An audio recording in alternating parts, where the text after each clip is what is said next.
Inilikas ang ilang pamilya sa Cananga, Leyte kasunod ng landslide na dulot ng lindol. Problema rin ngayon sa ilang bahagi ng Visayas ang kawalan ng supply ng tubig at kuryente. Makibalita tayo kay Bernadette Reyes. Dahil sa banta ng landslide, kasunod ng lindol, napilitan ng lumikas ang 37 pamilya sa Cananga, Leyte.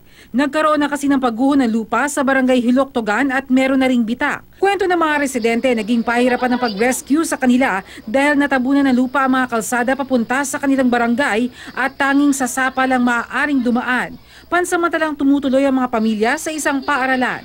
Meron din nagtayo ng tent malapit sa barangay hall. Bukod naman sa landslide, problema rin sa Ormoc City ngayon ang water system. Kaya plano nilang humingi ng tulong sa national government. Magsusumite ang lokal na pamahalaan ng report kay Pangulong Duterte para sa mga karagdagang aksyon at ayuda. Dahil napakarami naming water wells dito, we are scared, ako personally, baka magkaroon ng sinkhole. That is why I'm asking the national government kung pwede tulungan kami dito sa Ormoc, ponduhan yung water system. Sa Panglao, Bohol, apektado ng kawalan ng supply ng tubig ang mga residente. Pawala-wala rin ng supply ng kuryente, bunsod ng lindol. Apektado na tuloy ang turismo sa lugar. Ganito rin ang problema hanggang sa Dumaguete City, Negros Oriental. Sinosolusyonan na raw ng National Grid Corporation of the Philippines ang problema sa kuryente sa mga lugar na apektado ng lindol.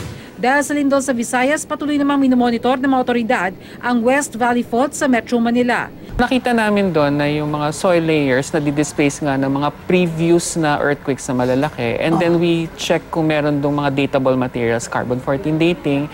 And from there, we dated yung mga identified events na to. And may spacing sila ng mga 200 to 400 years. From there, we surmise na, okay, ang trend ng or ang cycle ng malalaking events, umaabot nga ng 400 years. Now, so if we add it to the 1658, we're reaching the point. Malapit ngayon na siya. Naghahanda na rin ang Metro Manila Development Authority para sa pinangangambahang The Big One.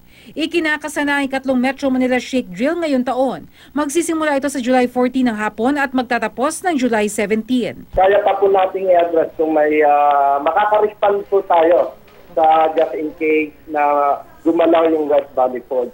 Masabi ko po itong maka-respond kasi po pangatlong beses na po natin itong gagawin, and every shake drill ginagawa po natin ay na-address po natin yung mga kakulangan. No? Bernadette Reyes, GMA News.